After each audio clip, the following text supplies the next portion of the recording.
Thank you. Thank you very much, Senator Rosen. Senator Tuberville, please. Thank you, Chairman Reed.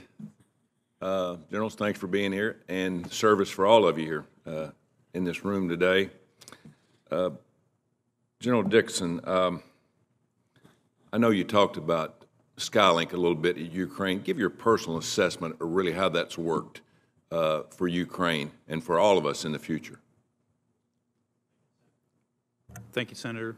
So I think the lessons that I take from watching that capability by the Starlink capability is I think it demonstrates what those large constellations can provide in terms of thousands of satellites providing a service or a capability to a certain entity, in this particular case, Ukraine.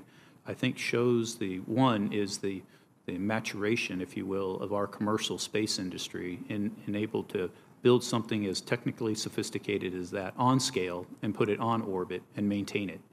I think that is a big lesson learned or a takeaway for me from the Ukraine-Russia conflict.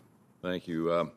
General Cotton, a lot of people talk about tactical nuclear weapons but don't know what that really means. If Putin were to use a tactical weapon in Kyiv, what damage would that do and what would be the fallout? Sir, so when we talk about non-strategic nuclear weapons, just for a definition, non-strategic nuclear weapons are any weapons that are currently not under the New START treaty. So for Russia, that's approximately 2,000 weapons. For the effects, would like to hold off and have that answered to you during the closed session, if we could. Okay, thank you very much. General Dixon, it probably wouldn't be, it'd be unfitting for me not to ask you about Space Command in your last hearing here, since the senator from New Hampshire brought it up a little bit. You know, we've heard a lot about, in the last few years, about basing the decision of the command headquarters. I didn't want to get back into this back and forth decision, but when my colleagues bring it up, I want to make sure the facts are correct. General, in 2019, the Air Force identified 6 suitable locations for Space Command. Is that correct?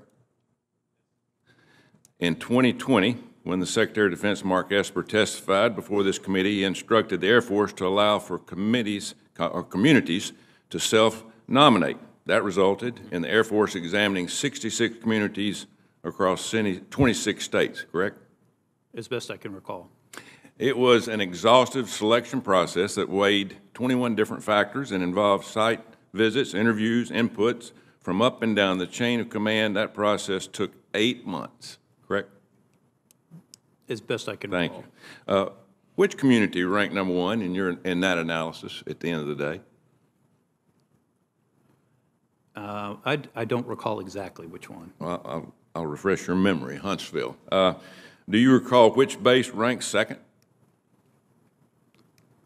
I don't recall. Offutt Air Force Base in Nebraska. You recall third, you probably don't, which was a joint base in San Antonio. Commander-in-Chief selected the location that the Air Force ranked number one.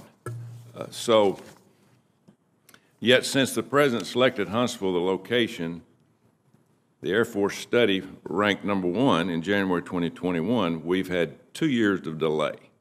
And the world is on fire right now. We need to catch up.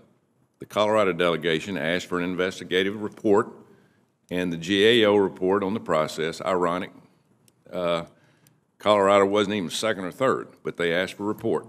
So when the GAO examined this process, they said, I'm going to quote here, the Redstone Arsenal ranked as the highest scoring location in the evaluation phase, the highest ranked location in the selection phase, and the location with the most advantages in the decision matrix.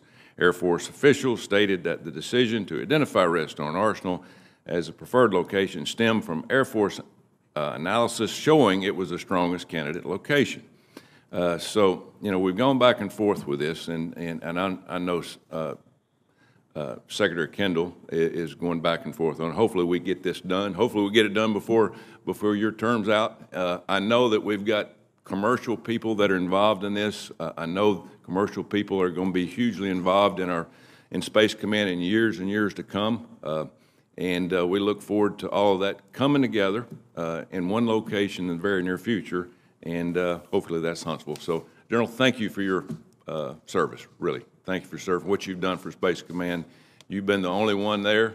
You brought it from infancy. You've done a great job. Thank you. Thank you. Thank you. Thanks, Senator Tuberville. Senator Kramer, please. Thank you, Mr. Chairman. Thank you to